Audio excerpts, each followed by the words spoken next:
purpose of this video is to discuss the split screen feature that was showed off in one of the trailers for Pokken DX. So I want to preface this by saying I think this is amazing for casual play. A big problem with Pokken on the Wii U is that to play it with a friend and not have it be 30 FPS, you have to take your own Wii U over and then have two different screens set up and then you can play. Now being able to just play on one and both of you can just play is really good and makes it a better, especially with the Switch and how portable it is. It's a very good option. Now, the problem is when we get into competition, and I'm going to explain to you what the major issue is basically in this video.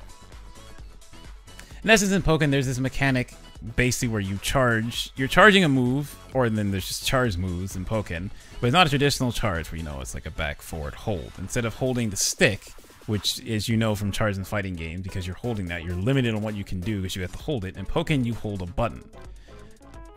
So, for instance, with Blaziken, to do his charge move, I need to hold the X button, or whatever button I have bound to strong. I have to hold that for at least 3 seconds, and then he does a flip kick that's very good for anti-airing, and it reaches really high, so there's a benefit for him doing that.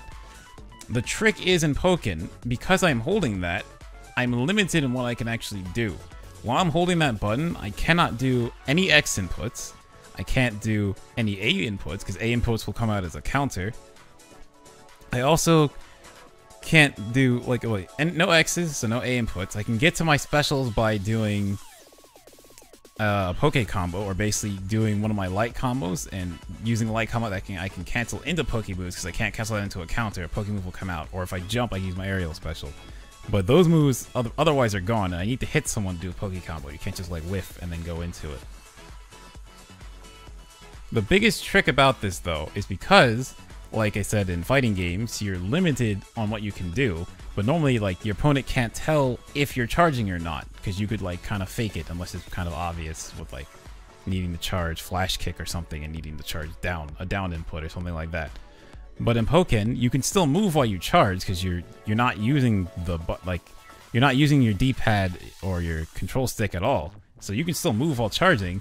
But the way they let you know your charge has happened in Pokken is there's a very noticeable indicator on your character, or not always orange, some characters red, but a circle glows on your character that tells you your charge is ready. So when you release the button, it goes off, and that's the trick. You have to release the button. So you don't want to do it. You have to, like, whiff a move or block to set up or release the button and not tell your opponent. So that's like how the opponent can know you're doing it.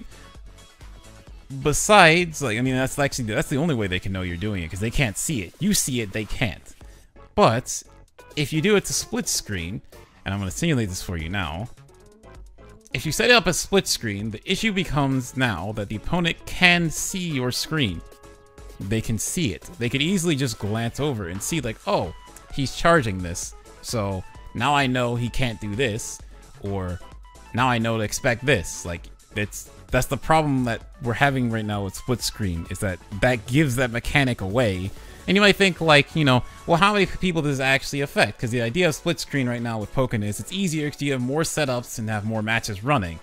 But basically, of the characters that have charge moves in Pokken, it's Blaziken, Pikachu, Garchomp, Machamp, Gengar has 2 of them, Shadow Mewtwo, Suicune, Gardevoir, Chandelure also has 2, and Braixen.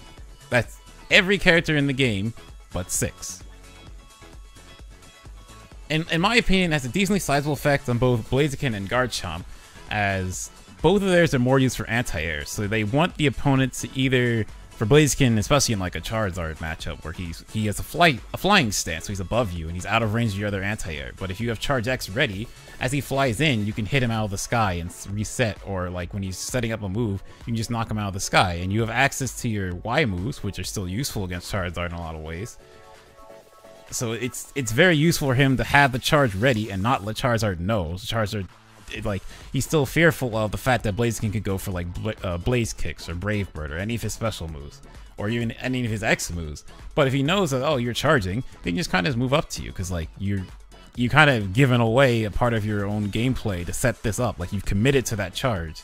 And Garchomp is similar. His gives him a frame 1 anti-air, which is very good against Blaziken, for example. So I'm playing a Garchomp player as Blaziken, and I know they're charging, then I'll just, like, I'll do something different. Like, I won't just give him my special moves that he can anti-air as easily.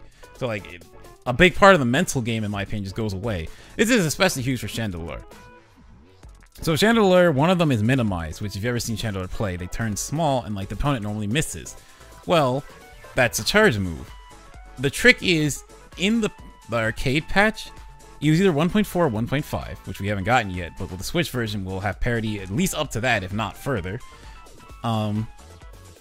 They made it so Minimize can be grabbed. Right now, if you grab it Minimize, you just whiff, and Channeler can punish you. So it's a big way for Channeler to escape, like a mix-up when they wake up. They can Minimize and try and get out of that. But in that patch, they nerfed that a bit to make it so you can grab them out of Minimize. So the problem becomes now, if I can see my opponent is charging, which when you're on the ground, you can still see the charge in Pokken. But I can still see that my opponent is charging, and they stand up, and I know, like, they're charging, so I can just grab them. Like, it wins every time. And it's just a really big nerf to Channeler. Like, thinking about it this way, when Pokken is set up, and we have it two monitors side by side, if you ever watch Catfight, like, at an event, something he'll do very often, I see him do it all the time, and you can just ask him, pretty sure he'll tell you. What he does is he takes his monitor and he tilts it. He just tilts it away from his opponent and sits at an angle at his monitors to make sure that his opponent can't see it, because for Channeler, it's very important to use Minimize. It helps him. It's one of the best ways for Channeler to escape pressure without having to super hard commit to an option like Overheat, which if it whiffs, Channeler debuffs themselves, and now they're in trouble. So now we have to think about what are some possible solutions to the issue that arises from charge moves, basically. So I think an idea I see around a decent bit so far has been, you know, okay, then bring your own Switch system. Either like, we'll have setups that are split screen, and then if you don't like it, bring a Switch system. Well, issue with that is, for me especially, I play on the Pokken controller only. I don't play on like a Pro Pad or anything like that. So if I had to bring a Switch and a dock, then I need another monitor. And I think it's kind of it's unreasonable to expect me to be able to bring all of that to every setup to play at, because I use this move for my character, which even in matchups that aren't Charizard, I still like to try and use it if I know someone jumps in on me a lot. It's my best way to anti-air it, because that's one of my character's weaknesses, and this is my way to get around that weakness. Especially for a Channeler player, it's like every single setup they would need this. The other idea is just completely bring your own setups. Like people mention, like, you know, VGC, you bring your own 3DSs, but my problem is Switches are a lot more rare than that, and they're not exactly cheap. And the thought of, you know, everyone has to bring their own Switch, don't mix up your Switch with someone else and all this other stuff, it's just, I don't know. My proposal instead would be have some split screen setups, because it's good to increase the speed of the event itself and make sure the event's running smoothly. I agree with that. But I think some setups need to be head-to-head. Honestly, I think all setups should be like that. But if we want a happy medium, some setups need to be head-to-head, not sitting next to each other, opposite sides of the table.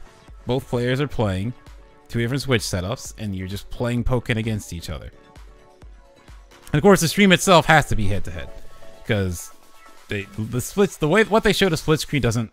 I mean, it's so tiny, the game feed, that's such a bad idea. Like, you definitely need a head-to-head setup, at least on the stream.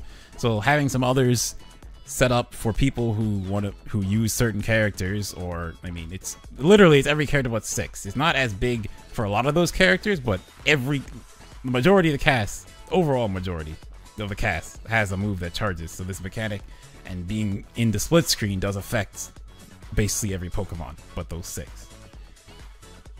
Yeah, that's just my points on it. So I just want to bring this up and discuss it now before hopefully I'm wrong. Hopefully they figure out a way to make it work in split screen and not show it. And then it's on the player to memorize the timing of when their charge move is ready and not, and things like that. But I feel like it's going to show it still. And then that becomes an issue, because if it shows it, then your opponent gets that information for free just by looking over. And you can't expect in a tournament where there's money on the line that they're not going to use whatever they can to make sure they can win. And it's not, I can't even really fault someone super hard for doing that. Yeah, it's not honorable, but this is for money and the competition, so you just do what you can. So yeah, those are my thoughts on it. Hopefully we come to a consensus eventually. I mean, this is pretty early, but I saw the discussion going on, so I figured I'd just talk about it now, because it's been something I think about a lot, and I kind of feel like we should stick to head-to-head. If it's visible at all, there shouldn't even be any split screens with the way Pokken works. I think a couple maybe is fine, but that's just my opinion. Alright, well, thank you for watching.